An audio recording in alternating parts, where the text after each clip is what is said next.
ዳጊ የምጠይቅ ጥያቄ በአጸደ ነፍስ ስላሉ ነው። እሺ ነው በምድር ላይ ያሉት ሁሉ ያማልዳሉ ብለህ ታምናለህ? በምድር ላይ ያሉ ክርስቲያኖች በሙሉ በምድር ላይ ያሉት ያማልዳሉ። ክርስቲያኖች በሙሉ አንዱ ስለ አንዱ ይጸልያል። አንዱ ስለ አንዱ ይጸልያል። ኦኬ እሺ። አንተ ለምሳሌ ኢየሱስ ክርስቶስ ያማልዳል ብለህ ታምናለህ አይደል? አዎ። እሺ ኢየሱስ ክርስቶስ ያማልዳል ስትል ፓስተር እንደሚያማልደው ነው አይደለም? እሺ ኢየሱስ ክርስቶስ ያማልዳል ስትል መንፈስ ቅዱስ ያማልዳል? አዎ። ምልጃው እንደ ኢየሱስ አይነት ምልጃ አይደለም። መንፈስ ቅዱስ ያማልዳል ወይ ነው ያልኩህ? አዎ ያማልዳል። ኢየሱስ ክርስቶስም ያማልዳል፣ መንፈስ ቅዱስም ያማልዳል። ኢየሱስ ክርስቶስ ያማልዳል ስትል ኢየሱስ ክርስቶስ ያማልዳል፣ መንፈስ ቅዱስም ያማልዳል። አዎ። ሁለት አማላጅ አለ? አዎ ሁለት አማላጅ። እሺ በአጸደ ነፍስ ያሉ ለምሳሌ በክርስቶስ አምነው እንደ መጽሐፍ ቅዱስ አስተምሮ አንተ የፈለከው ልታምሻ እንደ መጽሐፍ ቅዱስ አስተምሮ በአጸ ክርስቲያኖች የኢየሱስን ጨረስክ? ኢየሱስን ጨረስክ? ሰዓቴ እንዳያልቅብኝ ስለፈለኩ ነው። አይ እንደሱ ከሆነ ኢየሱስ የሚያማልደው የወደቀ እየተነሳ ሳይሆን አንዴ በሰራ የመስቀል ስራ ነው። አይ መልሴን ስመልስ እንደፈለኩ ይመለስ ይችላል። መንፈስ ቅዱስ ደግሞ ስለኛ ይቃትታል በሚል ምልጃ ነው የሚማልደው። ስለዚህ ለኃጢአት ስርየት ያለ ምልጃና መንፈስ ቅዱስ ጸሎትን ለማገዝ ያለ ምልጃ ይለያያል። ፖለቲካ ልትሰራ ከሆነ ተበላሸ ማለት ነው። ሰዓትን አስቆሚያለሁ። ይኸውልህ አዳሜ ለምን ይቆማል? አንተ የፈለከውን ስትመልስ አልነበረ? አንተ የፈለከውን አብራርተህ ስትመልስ አልነበረ? ሁለት አማላጅ አለ አልኩህ። በቃ አሻለፍኩት። አሁንም ተናግሬዋለሁ። ባልናገረው ኖሮ ፖለቲካ ትሰራለህ። ስለዚህ ኢየሱስ ክርስቶስ እንደሚማልደው አይነት ምልጃ አይደለም መንፈስ ቅዱስ ማለት ነው። ሁለቱም ሮሜ 8 ላይ ተጽፏል። መንፈስ ቅዱስ ጸሎታችንን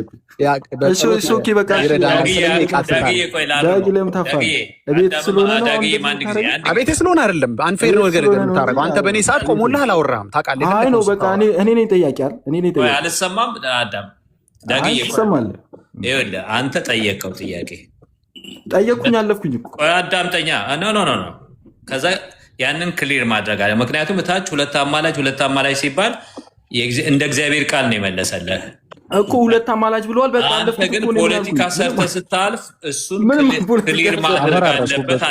ሰራ ያለውን ፖለቲካ አፈረስኩት። ሁለት አማላጅ ብለዋል። ፖለቲካህን ያፈረሰው አሁን ደቂቃ እሰጥሃለሁ። ኧረ ችግር የለውም። እሺ ደቂቃዬን አስቀምጥልኝና ከዛው በደቂቃዬ እኔ ነኝ ጠያቂ። ዳጊ 3 ደቂቃ ከ20 ሰከንድ ነገር ነው ያለ። 3 ደቂቃ ላስቀምጥልና በኋላ 20 ሰከንድ ታልፋለህ። እሺ ለማንኛውም ሰዓቱ ከመጀመሩ በፊት ግን ሰዓቱ ላይ የማይፈቅድልኝ ከሆነ ማብራራት ውይይቱን ማቆም እንችላለን። ከፈለክ ማብራራት ጥያቄ ስጠይቀኝ ማላብራራ ከሆነ ጥያቄ ጠይቀና ስትመልስልኝ በቃኝ እላለሁ። በቃ መልሰህልኛል ብዬ አልፋለሁ። እንደዛ አልነበረም። እኔ ላይ ነው እንደዛ እኮ ነው ያልኩህ። እኔ እኮ አንተ ስትናገር እኔ ዝም ብዬ ነበር የማዳምጠው። አዳሜ የፖለቲካ ሰርተህ ነው ያለፈው። ፖለቲካ ሰርተህ ነው ፖለቲካ ሰርተው ነው። ኧረ እንደዚህ በአጭር ጊዜ እነሱ ቤት 1000 አማላጅ ስላለ ከእነሱ ቤት 1000 አማላጅ እኛ ቤት 2 ዳጊ በቃ ፖለቲካ ኃይለኛ ነኝ ማለት ነው። ኃይለኛ ፖለቲከኛ ነኝ ማለት ነው። ኧረ ሌላ አትሰራም፣ በእናትህ ሌላ አትሰራም። በጣም ይወዳል። በስነ ስርዓት ነው። 3 ደቂቃና 30 ሰከንድ ነገር 20 ደቂቃ። ለማንኛውም ግን እኔ እነሱ ቤት ብገባ እንዲህ ሰዓት ተቆሙልኝ አይወራም። ታውቃለህ እኛ ቤት እንደ አይነት ፌቨር አለ። ይሁን እኛ ብንጎዳ ይሻላል። ለማንኛውም ግን እኛ እንዴት እንደምጸልይ እንደሚገባ ስለማናቅ መንፈስ ቅዱስ ራሱ በማይነገር መቃተት ይማልድልናል። ኢየሱስ ደግሞ ያው እንግዲህ አንዴ በሰራው ስራ መውደቅ መነሳት ሳያስፈልገው ደሙ ይማልድልናል። እሺ ቀጥል። አሁን ሌላ ጥያቄ እንቀጥል። አይ ነው እንደፈለክ እኮ ታብራራለህ። እኔ ችግር የለብኝም። ግን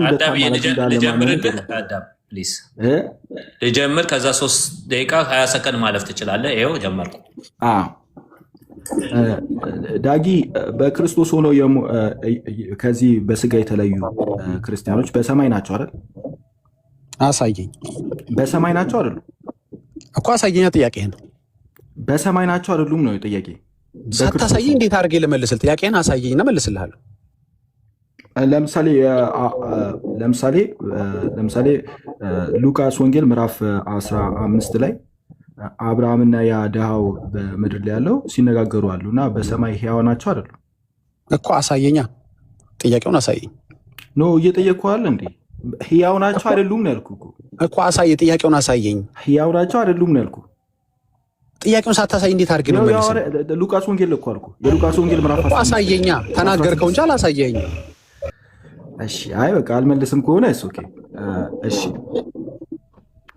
ሁለተኛ ጥያቄ በሰማይ ያሉ ቅዱሳን በምድር ስላለው ነገር ያውቃሉ አያውቁም? እሺ አሳየኝ ይህንንም ጥያቄ። ለምሳሌ የራእይ ምዕራፍ 5 ቁጥር 8 ላይ በበጉ ፊት የቅዱሳንን ጸሎት በበጉ ፊት እያቀረቡ ነው። እሺ እኮ ይህን ጥያቄ አሁን የምትለውን ጥያቄ ልታሳየኝ ትችላለህ? እሺ ላንብብለት። እሺ አንዴ ደቂቃውን መጽሐፉን በወሰደ ጊዜ አራቱን ሽማግሌዎች በበጉ ፊት ወደቁ። አንዴ ቆይ፣ አንብብልኝ አላልኩም፣ አሳየኝ ያልኩ። አንዴ አዳም ስማኝ፣ አቆምለት ደቂቃውን። ለምን አሳየኝ እንዳልኩ ታውቃለህ? ቅድም ያረከው ነገር በጣም ሲሊ መሆኑ እንዲገባህ ነው። አየህ ማድረግ እንደምችል አሳይሃለሁ። እኔ መልስልሃለሁ። ደቂቃው ተመልሶልህ ከፈለክ 5 ደቂቃ ሙሉ አድርግለት። 5 ደቂቃ ችግር የለውም። አንዴ ቆይ አዳም ስማኝ። በፊትም እኮ ቅድም ሲሊ ነገር እንዳረክ እንዲገባህ ነው። ሌላ ጊዜ አንተም ቤት ሌላ ሰውን ቤት እንደዛ አይደለም። አሳየኝ ብሎ ነገር የለም። አየሁ አይደለ? አሳየኝ ብሎ ነገር የለም። ጥያቄ ስጠይቅህ አሳየኝ አልክድም። ለምን ላለመመለስ ደቂቃውን ጨረስከው። እሺ አሁን 5 ደቂቃ አድርግለት። ሙሉ 5 ደቂቃ ጠይቅ። እንዴት አድርጌ እንደምመታ ስለማቅ ነው። ሙሉ 5 ደቂቃ አድርግለት። አሁን ሳትተባተብ ሳትጨናነቅ እንድጠይቀኝ 5 ደቂቃ አድርግለት። እኔ ፈቅጃለሁ። ካህኑ ጌርሳ የማይባል ነገር ነው። ቅድም ያልኩህ አሳየኝ ያልኩህ ደቂቃውን ገደልከው። አንተ ከወጣን በኋላ ከወረዋለህ። እሺ 5 ደቂቃ አደረክልኝ። ቀጥል። አሁን እንደገና ተረጋግተህ በክርስቶስ ሆነው ከዚህ ዓለም ያለፉ በሰማይ ናቸው አይደሉም? ናቸው። ሙታን ትሏቸዋላችሁ እናንተ። በሰማይ ናቸው። ኦኬ፣ እናንተ ሙታን ትሏቸው ማለት ነው። በሰማይ ከሆኑ እነዚህ በሰማይ ያሉ በምድር ለምሳሌ አንድ ኃጥእ ቆይ፣ አይ እንደዚህ አድርጌ ልጠይቅ። ንስሐ በንግግር መግባት ትችላለህ? ምን ማለት ነው በንግግር ማለት ነው? ንስሐ ታውቃለህ? አውቃለሁ ንስሐ። እሺ ንስሐን ወደ እግዚአብሔር ይቅር እንዲል መጠየቅ ትችላለህ? ኦፍኮርስ፣ በጣም ኦቪየስ ነው ጥያቄ። በንግግር ምን ማለት ነው? በንግግር ማለት ልክ ቃል እያወጣ ወይ ደግሞ የሆነ እንትን እያደረግ ቃል ልታወጣ ትችላለህ፣ አታወጣ ትችላለህ ብቻ ነው አይደለ? ንስሐ ስትገባ ወደ እግዚአብሔር በሆነ መልኩ ነው አይደል? መልክ ማለት ስትል አልገባኝም። እሺ ንስሐ የግድ ቃል መውጣት አለበት ጥያቄው? ንስሐ ስትገባ አንተ ምድር ላይ ሆነ ነው አይደል? ምድር ላይ ሆነ ንስሐ ስትገባ በሰማይ ያሉ ያውቃሉ አያውቁም? አያውቁም። እሺ የሉቃስ ወንጌል ምዕራፍ 5 ቁጥር 7 ላይ እንዲህ ይላል፣ እላችኋለሁ እንዲሁ ንስሐ ከሚያስፈልጋቸው 99 ጻድቃን ይልቅ ንስሐ በሚገባ በአንድ ኃጢአተኛ በሰማይ ደስታ ይሆናል ይላል። ንስሐ ስትገባ በአንዱ ኃጢአተኛ በሰማይ ደስታ ይሆናል ይላል። በሰማይ ደስታ የሚሆነው እውቀት ስላላቸው ነው አይደለም? አይደለም። እንዴት ተደሰቱ? አልተጻፈም። ጋዲሳ እንደመለሰው ልመልስልህ። ምናውቀው ነገር የለም ብለዋል። እዛ ምን እንደሚሆን ምናውቀው ነገር የለም። አልተጻፈም። ስፒሪቹዋል ዲቫይን ነው፣ መለኮታዊ ነው። መለኮታዊ ነገር ላስረዳል። የጠየቅኩህን እየሰማኸኝ ነው ዳጊ? ሳትደነግጥ መልስ። የጠየቅኩህ ጥያቄ እኔ ደቂቃ አስጨምሬልህ መደንገጥ ትላለህ። እንደዚህ ፕሮቮክ ለምን ታደርጋለህ? እኔ ተጽፏል አልተጻፈም አልጠየቅኩም። ፕሮቮክ ሳታደርግ ዝም ብለህ እንትን በል። ተጽፏል አልተጻፈም አልጠየቅኩም። በቃ ያልተጻፈ ነገር አልመልስም። እኔ ኮፔ የተጻፈው ነገር አልመልስም። በአንድ ኃጢአተኛ በሰማይ ደስታ ይሆናል ሲል ደስተኛ የሚሆኑት እውቀት ስላላቸው ነው አይደለም? አልተጻፈም። ካለ አሳየኝ፣ ጥቅሱን አሳየኝ። እውቀት ስላላቸው ነው ስለሌላቸው ነው? እግዚአብሔር ነግሯቸው ነው? አሳውቋቸው ነው? ምንም የተጻፈ ነገር የለም። ልክ ጋዲሳ እንዳለው እኔም በዛ የሚሆነው ነገር ኤክስፕሌን ማድረግ አንችልም። መለኮታዊ ነው፣ ዲቫይን ነው ብሏል። እኔም ዲቫይን ነው በሚለው ስማ፣ በደንብ አብራርቼ ስለማስቀምጠው ነው። አንተ የምትደሰተው ከሆነ ነገር ከማወቅ ወደ ለማወቅ ስትሄድ ነው አይደለም?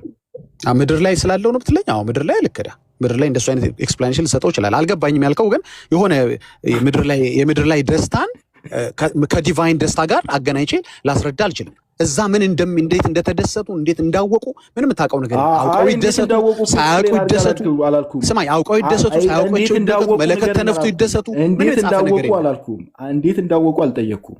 ወደ እሱ ልትመጣ ነው። ኦፍ ኮርስ ወዴት እየመጣ ነው? ዳጊጋ አልጠየቅኩም። እውቀት ስላላቸው ነው የተደሰቱት አይደለም።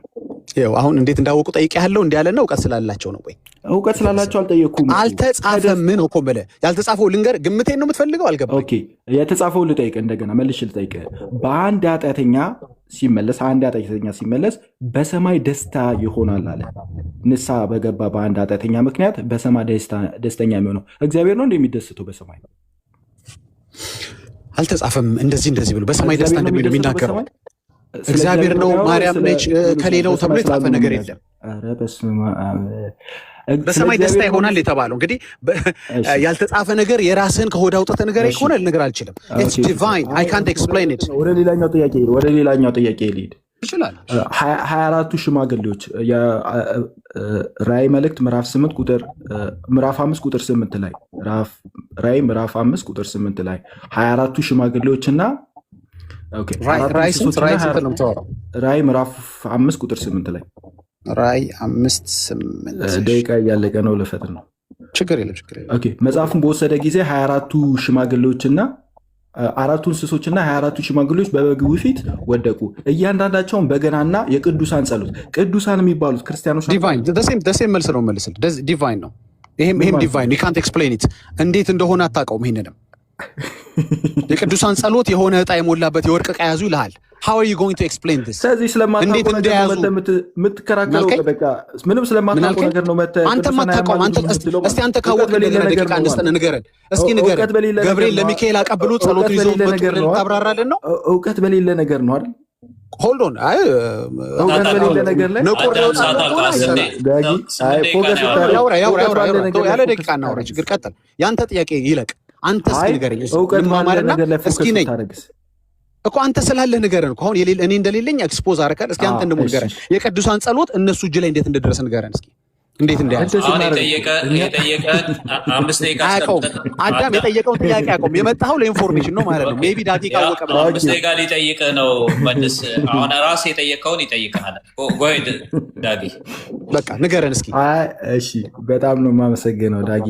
ሳታውቅ ነው የጠየቅከን ማለት ነው። ተመልከቱ፣ ደቂቃ ሰጥቼዋለሁ። ሚውት አደረግለታለሁ። አዳም እውቀቱን ይነግረናል። ስለዚህ እኛ ጋር የምትመጡት ሳታዳምጥ ታወራለህ። ከዛው ደግሞ ሳወራ ደግሞ መሀል ላይ ትገባለህ። አውራ አልከኝ። እሺ ላውራ ስል ደግሞ መሀል ላይ ትገባለህ። ሌላ ነገር ግን ነቆራ ምናምን ተውና አውራ። ኖ ምንም አላልኩም። የማታውቀው ነገር በቃ ለምን ትቃወማለህ ያልኩህ። የማታውቀው ከሆነ ዝም ብለህ መቀመጥ ነው ያለብህ። አንተ የማታውቀውን አይደል የጠየቀው። አንተ እኮ ዲቫይን ነገር አውቃለሁ ብለህ ታስረዳን ነው የሚሞከረው። የምታውቀውን ነገር ነው ማውራት ያለብህ ማለት ነው። ስለ ቅዱሳን ጠይቅ ነው እኮ የምልህ። የምታውቀውን ጸሎት ማውራት የለብህም ወንድሜ። እኮ ተናገር አንተ የምታውቀው ተናገር እኮ አልኩህ። ይኸው ድል ሚውት አድርጌለታለሁ። ተመልከቱ። ይኸው ኦኬ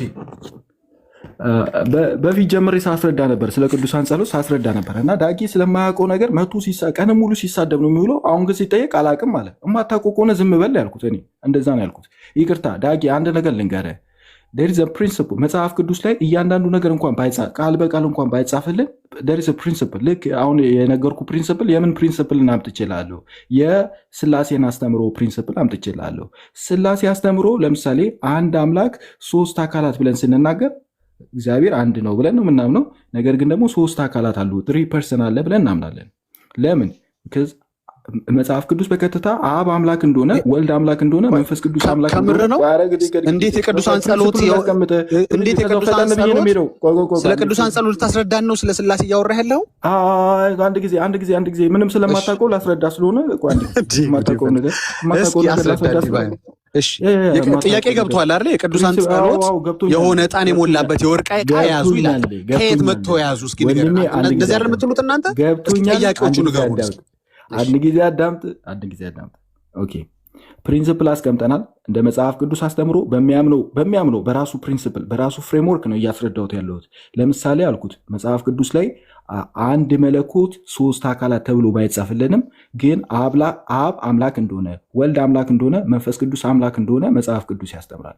ስለዚህ መጽሐፍ ቅዱስ ደግሞ በቀጥታ ደግሞ አንድ ክርስቲያን ሌላው ክርስቲያን ጸሎት ልመና እንዲያቀርብ ያስተምራል። የት? አንደኛ ጢሞቴዎስ ምዕራፍ 2 ላይ አንደኛ ጢሞቴዎስ ምዕራፍ 2 ላይ በቀጥታ አንዳችን ለአንዳችን ጸሎት ልመና እንድናቀርብ ያስተምራል። ከዛው ደግሞ የቅዱሳን ጸሎት ደግሞ በስራዋ ኃያል እንደምታደርግ መጽሐፍ ቅዱስ ያስተምራል። ከዛው ደግሞ መጽሐፍ ቅዱስ ላይ ለምሳሌ የራእይ መልእክት ምዕራፍ 5 ላይ ብትመለከቱ የቅዱሳንን ጸሎት ይላል። ቅዱሳን የሚለው ክርስቲያኖች ማለት ነው። የክርስቲያኖችን ጸሎት እነዚህ በሰማይ ያሉ 24ቱ ሽማግሌዎች በእግዚአብሔር ፊት በበጉ ፊት ነው በበጉ ፊት እያቀረቡ እንደሆነ ይናገራል። ክርስቲያኖች ከሰማይ ጸሎት አያቀርቡም፣ በምድር ላይ ያሉት ናቸው። የእነሱን ጸሎት በእግዚአብሔር ፊት እያቀረቡ ነው። ሌላ ደግሞ እውቀት እንዳላቸው የምታውቀው አልኩት። ለምሳሌ የሉቃስ ወንጌል ምዕራፍ 15 ቁጥር 7ን ተመልከት አልኩት። አንድ አጥብ ንስሐ በሚገባበት ጊዜ በሰማይ ደስታ እንደሚሆን ደስታ የሆነ ነገር የማታውቁት ነገር ስታውቁ ነው። መልካም ነገር ስታውቁ ደስታ ይሆናቸዋል። ለዛ ነው ደስታ ይሆናል የተባለው። አንድ አጥብ ሲመለስ በእነሱ ደስታ ይሆናል። ስለዚህ እውቀት አላቸው ማለት ነው፣ ያውቃሉ ማለት ነው። ስላወቁ ነው የተደሰቱት። ባያውቁ ኖሮ እኮ ካለመደሰት ወደ መደሰት የመጡት እውቀት ስላላቸው ነው።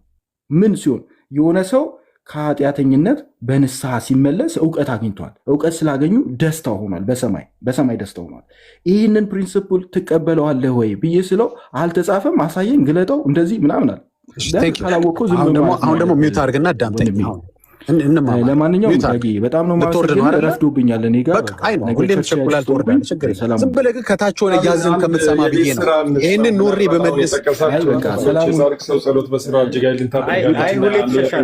ለአንዱ ይጸል የሚለውን አባቶች እንዲህ ብሎ የፈቱ አባቶች ካሉ እሱን ይነግረናል። ኧረ ምን አባቶች ጋር እንሄዳለን? ቆይ አሁን ጥያቄ ጠይቀዋለሁ። የሚቆይ ከሆነ ጥያቄ ጠይቀዋለሁ፣ ካልቆየ ደግሞ የቤተክርስቲያኑ መረጃ አወጣለታለሁ። እሺ ሚውት አድርግልኝ። መውረድ ከፈለግ አንተ ነህ ጆኒ የምትቀጥለው፣ እሱ ላይ እንቀጥላለን። አባት የሚባል አያመጣልህም። ቅድም እኮ ጊዜ ነበረው። እሺ አንዴ ሁላችሁ አንዴ ከይቅርታ ጋር ራፕ አፕ እናድርገው። በጣም አሪፍ ነው። ቴንክ ዩ ዳጊ። በቃ በጣም ነው የማመሰግነው። መውረድ ፈለግ አዳሚ። እሺ ምን ልትል ነው? አይ ከፈለግ ችግር እኔ ጥያቄ ነበረኝ። የበፊቱን አሁን አንተ ልብ ካለ የበፊቱን ከፍተህ ታስነብበኛለህ። በፊት ቤተክርስቲያኑ ቅድም ጀምሮ ስጠብቅ ነበር። ጥያቄ ሌላ አንተ አዳም አንዴ ልጨርስ። የበፊቱን ታስነብበኛለህ ወይ ነው ያልኩት። አዳሚ ያስነብባለሁ። አንዴ ጠብቀኝ። ያው አስረዳኝ አልከኝ፣ አስረዳኝ። አሁን የበፊቱን ታስነብበኛለህ። ጥያቄውን አስረዳኝ አይደል? እኔ እኮ በአንተ ሪኩዌስት አስረዳኝ። አሁን ደግሞ ሚዩት አድርገውና በእኔ ሪኩዌስት ደግሞ ራሴ ደግሞ አስረዳለሁ። አንተን አስረዳህና አንተን እኮ አለ አንተ የምፈልገው ነው እንደምታወራው። እኔ ሪኩዌስት ላድርግና እኔ ለምሳሌ ጽሁፉን አስነብበኝ አልኩ። አስነብብሃለሁ። ሚዩት አድርገው አንድ ጊዜ። እሺ ቴንክ ዩ። ላነበው ነበር እንደውም ባትጠይቀኝም። ሌላ የምትፈልገው መረጃ ካለ አስነበበኝ በለኝ። እኔ በመረጃ ነው የማወራው።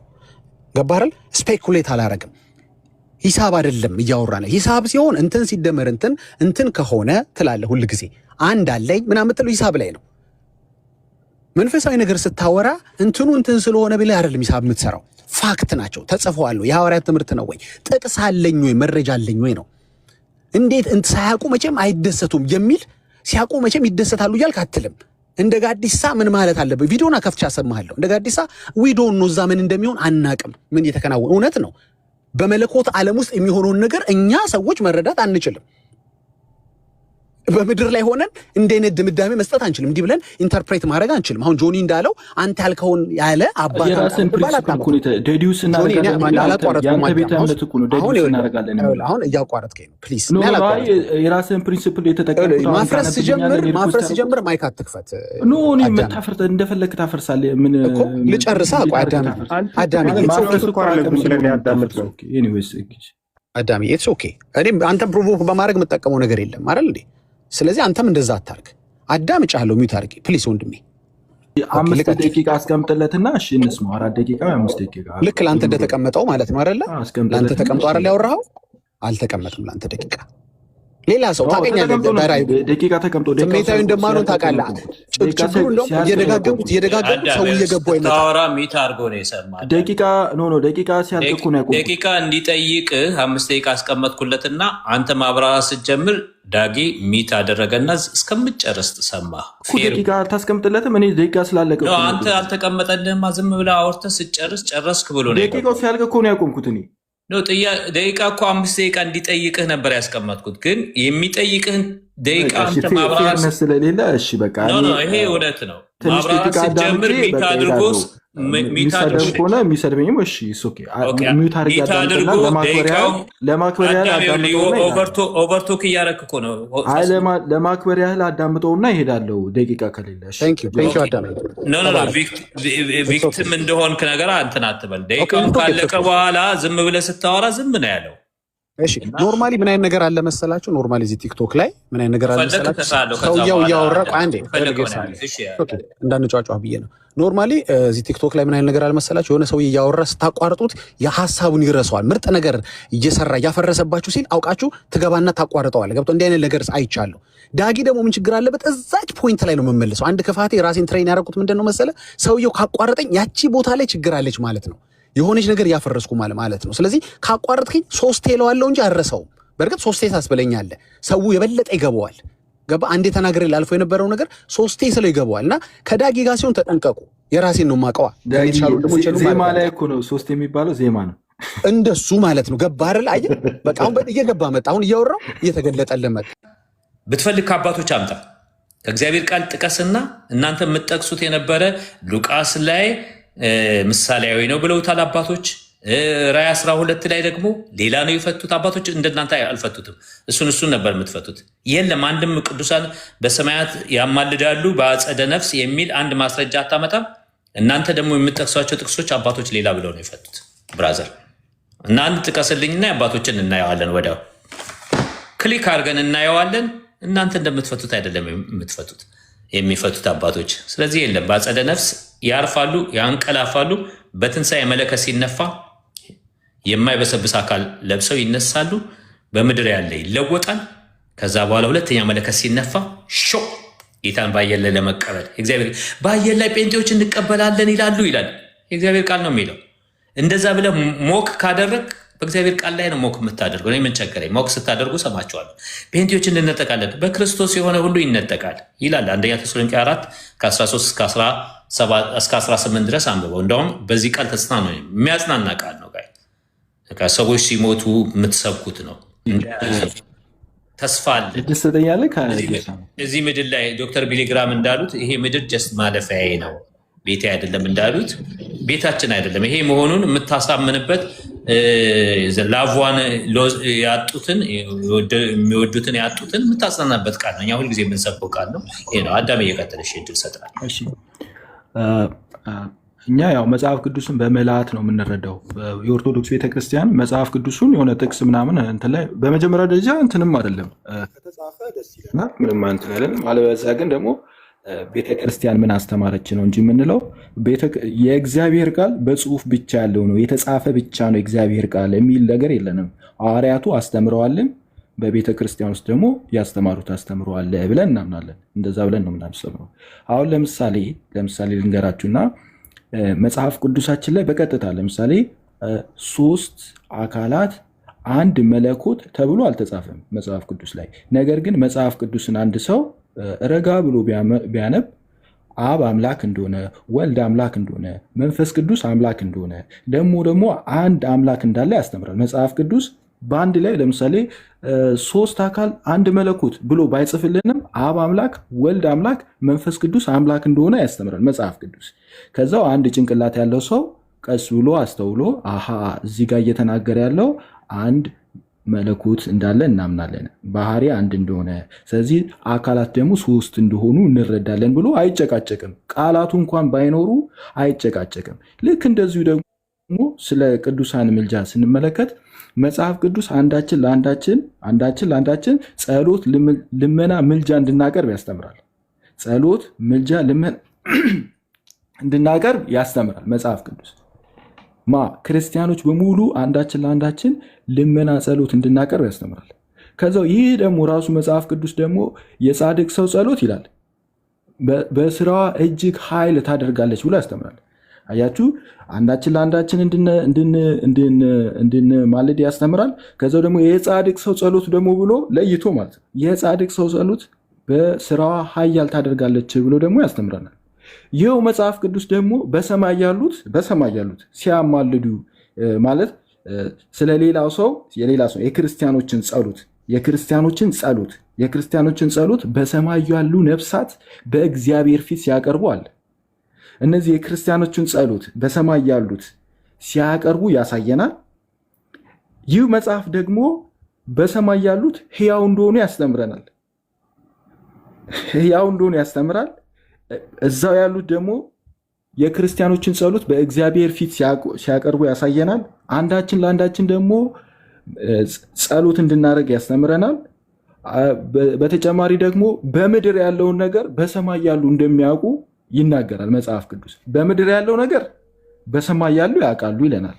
አንዳችን ለአንዳችን ጸሎት ልመና አቅርቡ ይለናል። በሰማይ ያሉት ደግሞ የክርስቲያኖችን ጸሎት ሲያቀርቡ ያስተምረናል መጽሐፍ ቅዱስ። ከዚህ ተነስተን እንደመድማለን። አሃ በሰማይ ያሉ ቅዱሳን ስለኛ ጸሎት እኛ ስንጸልይ የሚሰሙን ከሆነ የሚያውቁ ከሆነ በምድር ላይ ያለውን ነገር የሚያውቁ ከሆነ ጸሎት ስለሌሎች የሚያቀርቡ ከሆነ ድጋሚ ደግሞ መጽሐፍ ቅዱስ ደግሞ አንዳችን ለአንዳችን ጸሎት ምልጃ እንድናቀርብ ካስተማረ በቃ ይህንን ነው የምንፈልገው ማለት ነው። ይህንን የምታምኑ ከሆነ አለቀ። ምልጃ የምንለው ይህንን ነው።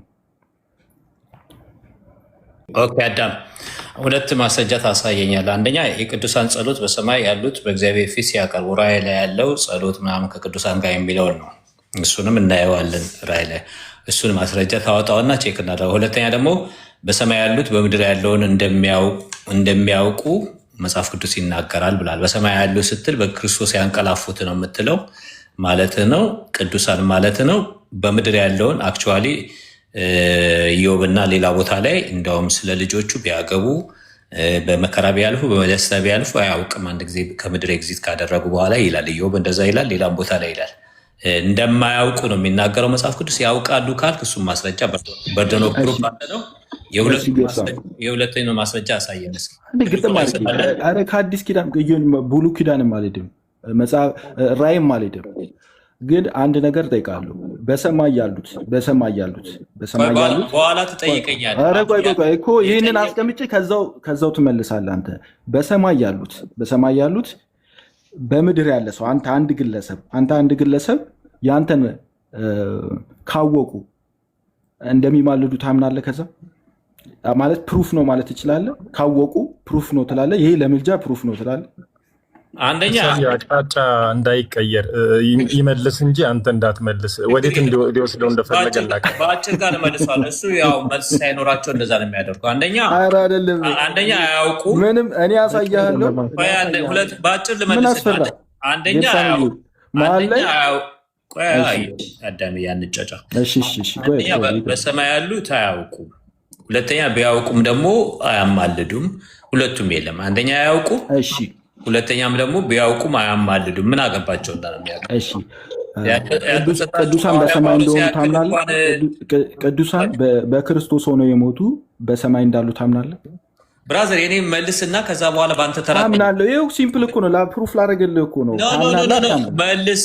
እቺ ታክቲክ እኮ አብረን ነው እኮ ላሳየህ እኮ ነው። ለእሱ ላሳየህ እኮ ነው። አዎ በለኝ ወይ አይደለም? እኔ ተራ ጠይቀኝ። እየጠየቅኩ እኮ ነው። ይህንን መልስ። አንተ ክሌም ያደረግከው አንደኛ በሰማያት ምን ብላ የቅዱሳን ጸሎት በሰማይ ያሉት በእግዚአብሔር ፊት ሲያቀርቡ ያሳያል መጽሐፍ ቅዱስ። ሁለተኛ በሰማያት ያሉት በምድር ያለውን እንደሚያውቁ መጽሐፍ ቅዱስ ይናገራል ይላል። ሁለቱን ማስረጃ አቅርብ። ለምሳሌ አንደኛ ጢሞቴዎስ ላቀረብኩት ማስረጃ ማለት አንደኛ ጢሞቴዎስ ምዕራፍ 2 ላይ ልመናና ጸሎት፣ ምልጃ፣ ምስጋና ለሁሉ እንድናቀርብ ያስተምራል። አዎ ያስተምራል። ብራዘር ምንድን ነው የምትፈልገው? አዳም ተይዘሃል።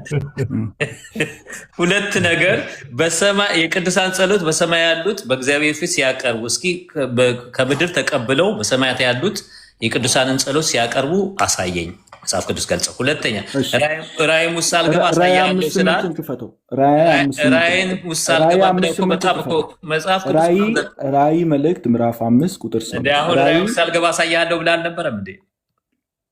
እሱንም አሳያለሁ፣ ግን እንትን ልታለቀው አልፈለግም። ማትመልስ ከሆነ አንድ ጊዜ ከፍታ አሳያ። አንተ እኮ ትልቁ ላይ ጌርሳ የሚወልቀው አንድ ጊዜ እኔ ላሳየ ነው የመጣሁት። ግን ደግሞ የምጠይቀን ነገር የስ ኦር ኖ ኮሽን የማትመልስ ከሆነ ላለመግባባት ስለሆነ ራሴን ማድከም አልፈልግም። በእውነት እመልስልሃለሁ አዳሜ። የስ ኦር ኖ በክርስቶስ ሆኖ መልሰህ እንጂ ለከቨሬጅ አትጠቀምበትም። በእውነት እመልስልሃለሁ፣ ግን መልስ። እኔ ያልኩ መልስ ሲምፕል ጥያቄ እኮ ነው የጠየኩት። ነዌ አታመልጥም ስልህ አታምታታም ስልህ አዳም አንድ ጊዜ ብቻ ነው ጠይቀው። ማትል ከሆነ ክሌም ያደረግከውን መልስ እኮ ክሌም ያደረግኩትን ነው የምመልሰው። የምጠይቀን ሲምፕል የስ ኦር ኖ ኮሽን ካልመለስ ካልሄደ ያዘው ዋጥ አድርገውና